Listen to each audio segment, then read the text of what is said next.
राधे राधे। जय Shri Krishna. Chemistry expert channel में आप लोगों का स्वागत है। आज हम एक बहुत ही इम्पोर्टेंट टॉपिक पर चर्चा करेंगे। हाथ में केतु, डिस्टर्ब केतु की बात करेंगे। आखिर केतु डिस्टर्ब क्यों होता है, क्या प्रभाव डालता है और कैसे हम किसी भी जातक के हाथ में बिल्कुल बहुत कम चंद मिनटों में केतु की स्थिति को जान सकते हैं। कैसे पता लगा सकते हैं कि केतु हमें लाइफ टाइम तक परेशान करेगा या केतु के कारण मुश्किलें हमें होंगी। तो देखिए, कुछ इस प्रकार से हमारे हाथ में जीवन रेखा रहती है और ये शुक्र क्षेत्र है, इधर ये चंद्र क्षेत्र है। इस पार्ट की अगर बात करें तो ये नेपच्यून का क्षेत्र रहता है और ये जो आपको क्षेत्र दिखाई दे रहा है ये केतु क्षेत्र रहता है।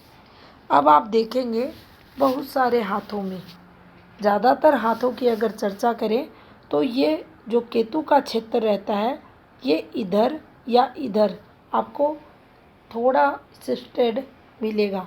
जब भी ये शिफ्टेड होता है तो ये संबंधित ग्रह से, यानी जब भी ये शुक्र की तरफ घूमेगा तो शुक्र के साथ मिलकर हमें तंग परेशान करेगा। चंद्र की तरफ घूमेगा तो चंद्र के साथ मिलकर हमें प्रॉब्लम्स देगा।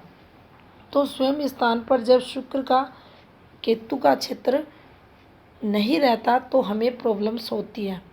एक अगर हम किसी का भी हाथ जब रीड करते हैं, जब भी हाथ पर दृष्टि जाती है तो शुक्र क्षेत्र और चंद्र क्षेत्र दोनों के मध्य का ये क्षेत्र जब दबाव में रहता है, बिल्कुल जैसा कि आप इस हाथ में देख रहे हैं या और भी जब कोई हाथ देखेंगे तो कई हाथों में यहाँ बहुत ज़्यादा आपको गड्ढे नुमा फॉर्मेशन भी दिखेगी। तो ऐसी स्थितियों में केतु हमारा खराब माना जाता है। कुछ विशेष परिस्थितियों में, जैसे मान लीजिए हाथ में शुक्र और गुरु की स्थिति बहुत अच्छी है तो आप ये मानकर चलें हाथ में केतु आपको अच्छा फल देने वाला रहेगा। हाथ में केतु कमज़ोर है लेकिन गुरु मजबूत है तो भी गुरु के प्रभाव स्वरूप केतु हमें अच्छा फल देगा।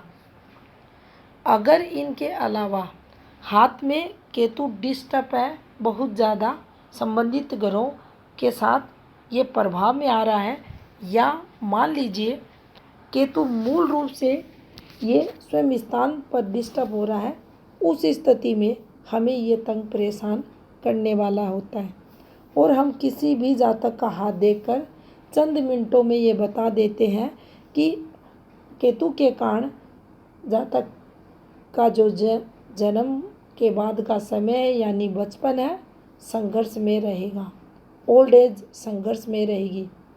केतु के लिए कहा गया है कि जीवन में मेहनत ना करने के कारण केतु सफलता नहीं दिलाता। वहीं शनि के लिए मेहनत करने के बाद भी सफलता नहीं मिलती। यानी शनि जब भी अशुभ होते हैं, बुरा प्रभाव देने पर आते हैं, तो वर्क हम कितनी भी मेहनत करें, कितना भी हार्ड वर्क करें, हमें अपनी मेहनत के अकॉर्डिंग नहीं मिलता। और केतु जब बुरा होते हैं तो ये हमें मेहनत करने ही नहीं देते। और यही एक ऐसा रीज़न बनता है कि जातक मेहनत से जी चुराता है और उसे फिर सफलताएं नहीं मिलती। केतु के लिए आप देखेंगे केतु हमें कमर से रिलेटेड, पैर, हड्डियों से संबंधित, पीठ से संबंधित रोग देता है। बड़े आकार में जो फोड़े फुंसी होते हैं शरीर पर, उसके कारक भी केतु माने जाते हैं। देखा गया है बहुत सारी फीमेल के अंदर संतान उत्पत्ति से रिलेटेड काफ़ी सारी प्रॉब्लम्स फीमेल को केतु देते हैं। केतु का ये क्षेत्र जब दबा हुआ रहता है तो उस जो संतान होती है उसके स्वास्थ्य से संबंधित, उत्पत्ति से संबंधित और उसकी तरक्की से संबंधित यहाँ इस फीमेल को काफ़ी दिक्कतें उठानी पड़ती हैं। और अगर जैसे तैसे कर बच्चा हो भी जाता है तो उस संतान से जो सुख मिलना चाहिए वह जातक को नहीं मिल पाता। केतु जब भी डिस्टर्ब होगा तो स्वयं व्यक्ति अपने काम खराब करने वाला आपको मिलेगा। कमज़ोर केतु जब भी हाथ में होगा ऐसा व्यक्ति ऐसे लोगों के हाथ में अपनी बागडोर थमा देता है जो स्वयं ही अच्छे नहीं रहते, यानी उसका हित चाहने वाले नहीं रहते। और जब भी किसी जातक को ऊपरी पराई बाधाओं से जूझना पड़ता है तो आप ये माने केतु जब तक खराब ना होगा हाथ में तब तक कोई भी ऐसी कठिन परिस्थितियों से जातक नहीं जूझता। आपने देखा होगा जब भी कोई केतु रिलेटेड उपाय किया जाता है तो उसमें नींबू का प्रयोग जरूर करवाया जाता है, या ऊपरी पराई बाधाओं से संबंधित जब भी कोई उपाय हम करते हैं तो उसमें नींबू का प्रयोग केतु शांति के लिए ही किया जाता है। अब देखिए, इसके अलावा भी ऐसा जातक दूसरों में हमेशा कमियां निकालता है, अपने को बहुत ज़्यादा इंटेलिजेंट समझता है, समझदार समझता है, और ऐसे लोगों को सम्मान जीवन में नहीं मिलता। इच्छाएं रहती हैं जातक की कि इन्हें सम्मान मिले, नहीं मिलता तो ये कोशिश करते हैं सामने वाला इन्हें सम्मान दे। लेकिन इनका सबसे बड़ा जो दुश्मन होता है वह रहता है इनकी जुबान, क्योंकि जुबान पर इनके कंट्रोल नहीं रहता और ये अपशब्दों का प्रयोग जीवन में करते हैं। दूसरे का दिल दुखे ऐसी ही बातें ये जीवन भर करते रहते हैं, जिसके चलते इनके मान सम्मान को बहुत बार ठेस पहुंचती है। गलत कार्य भी जीवन में करते हैं और अपनी कही हुई गलत बातों पर अड़िग भी ये लोग देखे जाते हैं और अपनी गलतियों पर पर्दा डालने की कोशिश भी करते हैं, और कभी भी अपनी गलती को ये लोग स्वीकार नहीं करते। कभी भी लगातार किसी कार्य के लिए एफर्ट्स नहीं लगाते।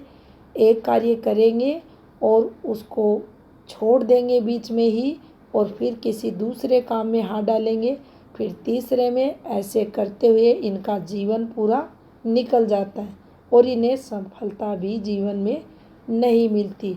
काफ़ी सारे दोष, और विशेषकर कहें तो वाणी दोष केतु के कारण ही उत्पन्न होता है। बुध को भी वाणी दोष के लिए देखा जाता है, लेकिन जब केतु मूल रूप से पीड़ित हाथ में होता है तो ऐसे व्यक्ति के अंदर वाणी दोष बहुत ज़्यादा आ जाता है।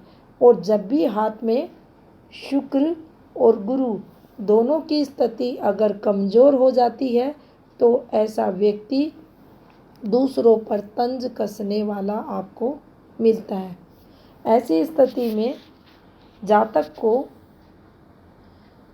अपनी जुबान पर कंट्रोल रखना चाहिए, यानी जब भी जितना अच्छा बोलेगा, दूसरों के हित में बोलेगा, मीठा बोलेगा, केतु इसको तंग परेशान करना बंद कर देगा धीरे धीरे। सबसे बड़ा उपाय इनके जो प्रॉब्लम्स आती है, समस्याएं आती हैं, वह इनकी जुबान के कारण देखा जाता है।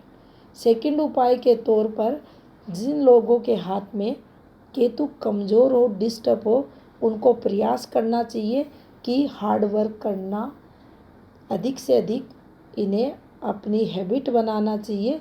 जो भी काम करें उसमें तब तक लगे रहें जब तक सफलता नहीं मिलती।